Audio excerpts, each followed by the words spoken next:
I started my coaching practice over 11 years ago, and these are the 9 things that if I could go back in time, I would go tell that version of myself. Some of these things cost me a lot of money to learn.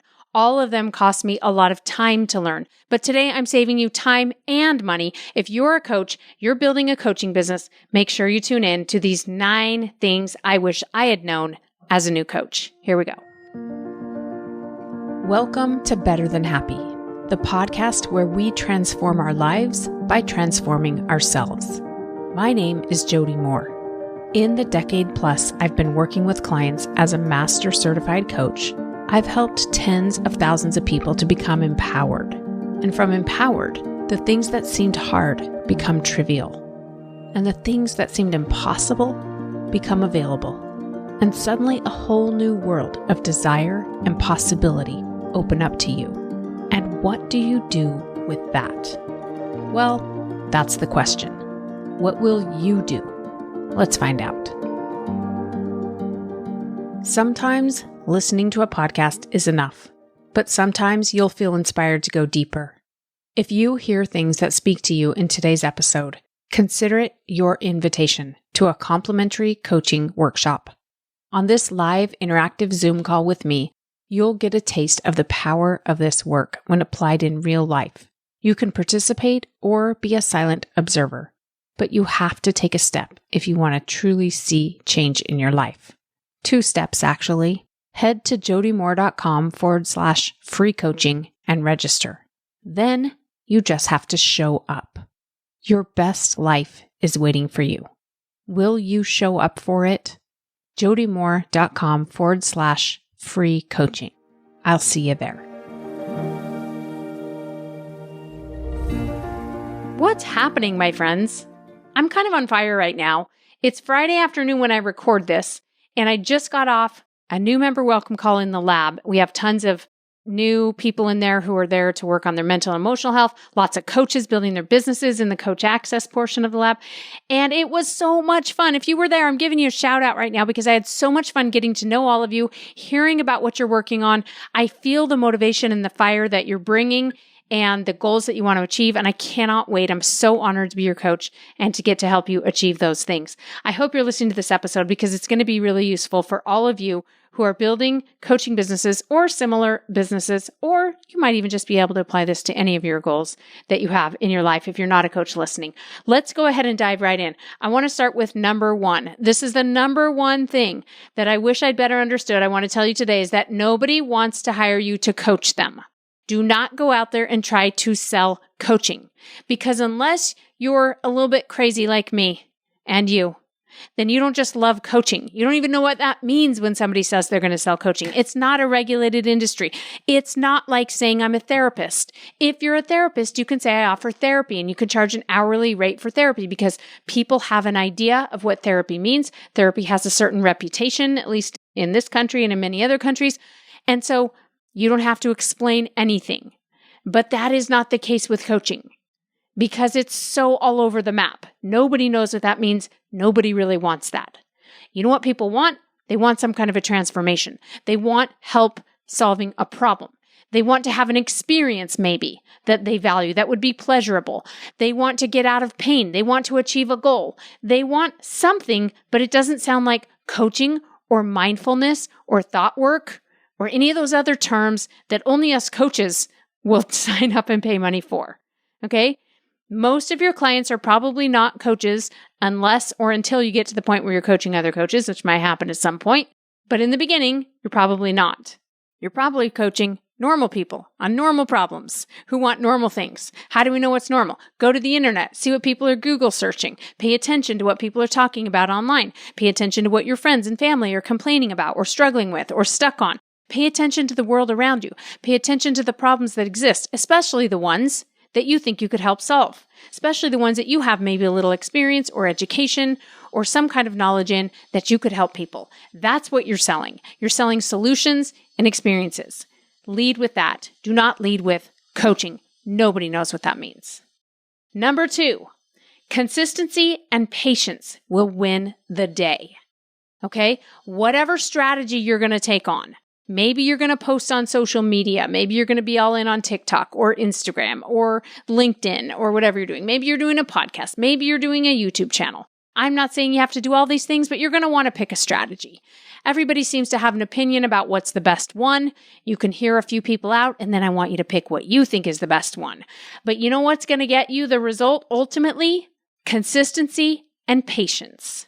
That means you're going to have to pick something and you're going to have to do it over and over and over again, more times than you wish you had to do it. And it's going to take longer to see the results of that than you wish it would take. That's okay. That's the way it is for everybody who's successful. There are occasional exceptions where somebody gets lucky and is in the right place at the right time and achieves overnight success, but that is very rare. That's not what we're going for. When people tell you that they made a whole bunch of money in one day or in 1 week or in 1 month, what they're not telling you is that it took them years of consistency and patience to get to the point where they could then generate that revenue in 1 week. Okay? You have to be consistent. I published a podcast every week for a good 3 years before I saw it actually bring in a consistent flow of clients. Now, I was getting some people listening, a little bit of some positive comments, few people saying they liked it, so I kept going. The listenership grew slowly but surely, but it would be years before I would see the benefit of that in clients and revenue for my business, an impact that I want to make ultimately on a big scale. Consistency and patience. And 3 years actually, in hindsight, that's nothing. 3 years actually is super fast as I look back. At the time, it felt so slow. Keep going. Consistency and patience will win the day. Not having the best idea, not having the best podcast, or looking the best on YouTube, or any of that stuff. Just be consistent and be patient, because guess what? Most people won't do that. Most people will quit. Most people will walk away. But you're not most people. Number 3. Making money and making an impact go hand in hand. Those things are not at odds with each other. I hear so many coaches say to me, I want to make money. I feel like I should be getting paid for what I'm doing because I'm working hard and putting in a lot of hours. I know this is really valuable, but I feel bad charging money. I'm not motivated by money. I just want to help people. This is a very common scenario I hear people say, as though those two things are different. Those two things are not different, okay? The strategies that I teach and that almost anyone in the world of online business teaches are all about putting out lots of value in the world in order to find your people and then taking great care of those people and then offering those people something more, at which point you charge money. And guess what? If you follow that strategy, you will help so many people through that process that you will make a tremendous impact. You will build a reputation as somebody who provides tremendous value, somebody who has something interesting to say, somebody who other people want to listen to. And that in turn leads to more clients. You're leaving a slew of value along the way if you follow basic online marketing strategies. Okay? So it's not, I'm either going to make money or I'm going to help people. It's, I'm going to help people and make money along the way. Those two things go hand in hand. Let me give you one other example of this. My book, Better Than Happy, Connecting with Divinity Through Conscious Thinking, which you can order online if you'd like. Shameless plug.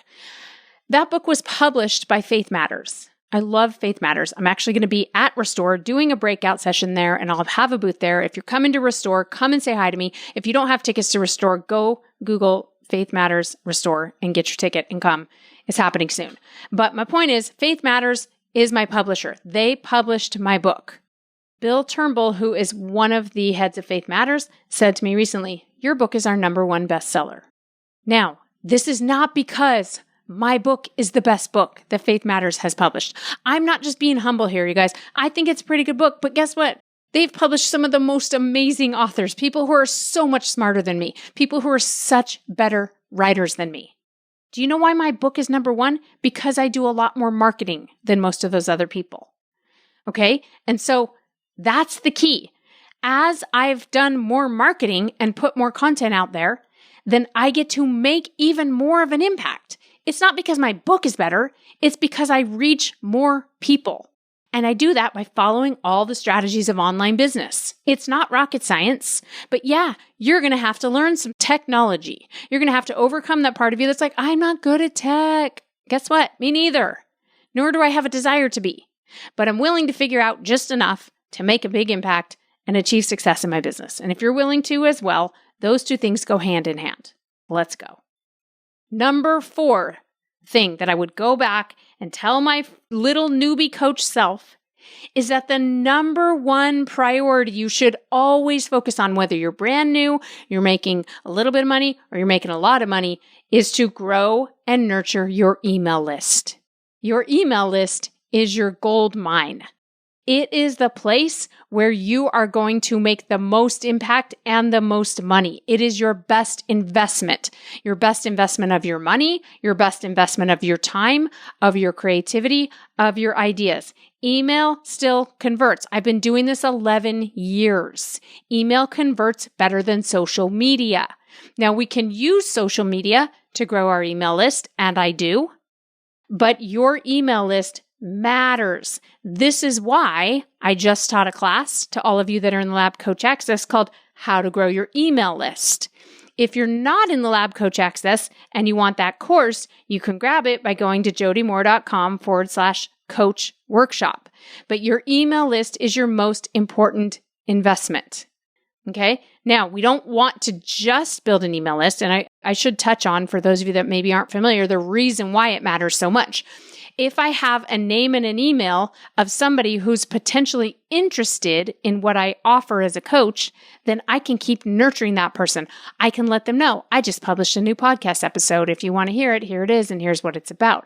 And by the way, I have a program where I can take all this next level for you. And if you want to learn more about that, here's where you go, and here's how I can help you. And that is ultimately how I get clients, is from my email list. I do not get clients off social media. I don't get clients off my podcast. I get clients off my email list. Grow your email list. Now, we don't just want any names and emails. We don't want to buy a list from someone. We want people who said, wait, what is she talking about? That's interesting. That's helpful. I kind of want to learn more from her. I want to hear more about that. I want people who are interested, and I can gather them in many different ways. But the way that I teach you in the workshop, How to Grow Your Email List, is in a way that naturally leads people into the next step in your funnel, which ultimately helps you convert the most of them into paying clients, where you can do the most good and make the biggest impact in their lives. Grow your email list. It's a must, everybody. Again, jodymoore.com/coach workshop if you want to check out that course. All right, number 5, your personal growth is directly tied to your business growth. Okay? The more you develop yourself and grow yourself, how do we grow ourselves? We learn. We stretch ourselves. We get outside our comfort zones. We try things. We fail at things. And then we get back up again, but we get back up a little bit stronger than before we failed. All of this is necessary to grow your business. If you were already a $1 million business owner, you would have a $1 million business. Okay? So we have to grow ourselves. And even if you've had a $1 million business in another industry, if you want to build a different business, you got to grow yourself to be able to grow that new business. So your personal growth matters. I got to tell you, I'm always confused by all these coaches that don't have coaches. I feel like it's like a dentist who doesn't have a dentist. Okay? If you value coaching and whatever that means to you, why would you not have a coach in the way that you define coaching? Just saying, get a coach. All right. Number 6 thing that I would tell my young coach, just starting out self, is you can just do things. Did you know this? You can just do things. The reason I'm wording it this way is because just this morning, I was watching something on YouTube and I was introduced for the first time to a gentleman named Chris Corner. Maybe you guys know Chris Corner. I had not heard of him until today. He's an entrepreneur. He owns all kinds of businesses, not coaching businesses, but all kinds of other businesses, it seemed like. And I was just learning about business from Chris Corner on this podcast interview that he was on. And he was wearing a t-shirt that said, you can just do things. And he didn't really speak to it at length, so I'm yet to know exactly what he means by that, but they did briefly give a nod to his shirt. And I sort of got the impression that he was like, when you're an entrepreneur, you can just do whatever you want.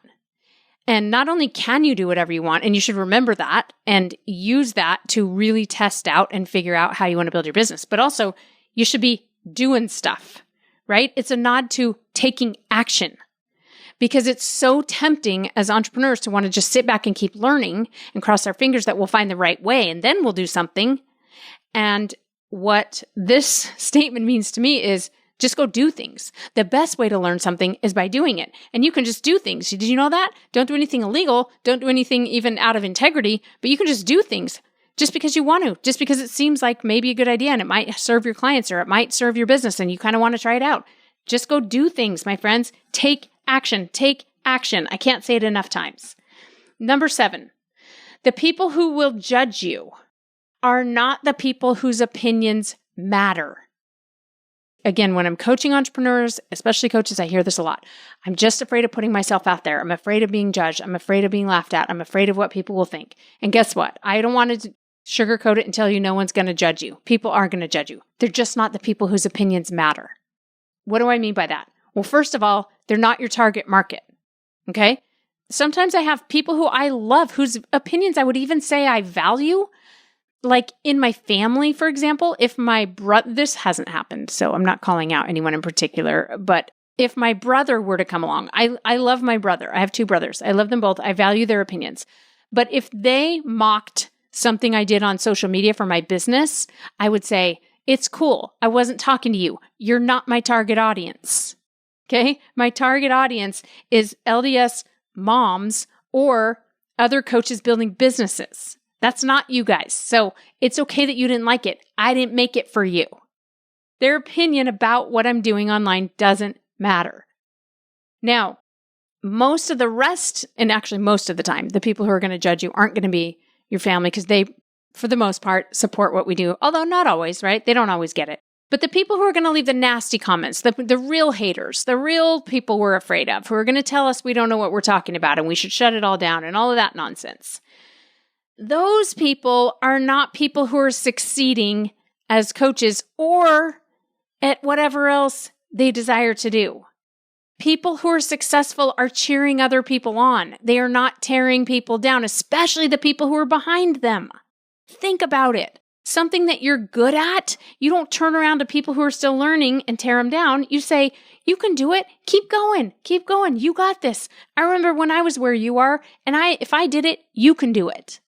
That's how human beings operate. The people who are tearing you down are typically unhappy, middle-aged, straight white men who have not achieved the life that they thought they were going to achieve. And they feel pretty bad about that, and that feels awful, so they take it out on you on the internet. It's okay. Their opinion doesn't matter. Just keep going. All right. Number 8, do not abdicate things in your business. Delegate. There's a difference between abdicating and delegating. Abdicating is, here, this is yours. I don't know what to do with it, so I'm giving it to you, and I hope that you can do what I want with it. And you don't pay attention, and you don't even know exactly how to do what you're asking them to do. Delegating is different. Delegating is having very clear expectations. And it's, I don't need to get in the weeds with you on this, but I do know what the weeds are. And so I can caution you, and if something goes wrong, I can have an intelligent discussion with you about how we're going to get out of this pickle, or if you're not meeting expectations, I know how to clearly articulate what my expectations are. I see a lot of new coaches who are like, I don't want to learn this part, so I'm just going to hire someone to do it. And I've done that myself at times. This is why this is advice for my past self, right? I've hired people to do things and I've paid a lot of money and noticed that it never once has worked out. If I'm hiring them to do something that I don't know anything about how to do, it doesn't turn out well. When I hire people, even if they know a lot of things I don't know, if I know the gist of what they're doing, I know enough to have intelligent conversations with them, it works far better. That means you got to learn the basics yourself before you start hiring it out. That is my recommendation. Number 9, final piece of advice I would give my past self that I'm giving to you today is that your way of doing things is the best way for you. People will come along, and I am guilty of this myself. We've had success in a certain way, and so we're like, this is the way you got to do it, right? But there's always an exception, and there's always many ways to achieve any given result. So what I recommend is that you find teachers and coaches and mentors and you learn from them, but ultimately then you decide what is going to be the best way for you to find clients, to build your business, or the best opt-in, etc., that you want to create, how you want to structure your program, what you want to call it, what you want to charge. All of these things ultimately should be your decision. All right? Get advice from experts, but then you decide. Again, a lot of entrepreneurs come to me, coaches coming to me, looking for permission to do it their way. And that's okay. Sometimes we need a coach to help us get to a permissive place. But listen, you have permission. Do it your way. Remember, you can just do things. But go do the things. Go build your businesses. Go help people. Go change the world. I love you. I'm right here with you, trying to do the same thing you're doing. And I know it's not easy, but I also know that there are lots of ways to achieve success. And I'm so happy that you were here today. Thanks for giving me your attention. Go execute some of it, and I'll see you next time on another episode. Bye, everyone. Oh, wow, look at that. You made it to the end. Your time and attention is valuable, and I don't take it lightly that you made it this far. In fact, it tells me you might be like me, insatiably curious about people and life and potential and connection. Maybe you have big dreams but a small budget and no time. You're tired but bored. You're content but dissatisfied. Sound familiar? Come to a free coaching call and see for yourself what's possible. jodymoore.com/free coaching to register. That's jodymoore.com/free coaching.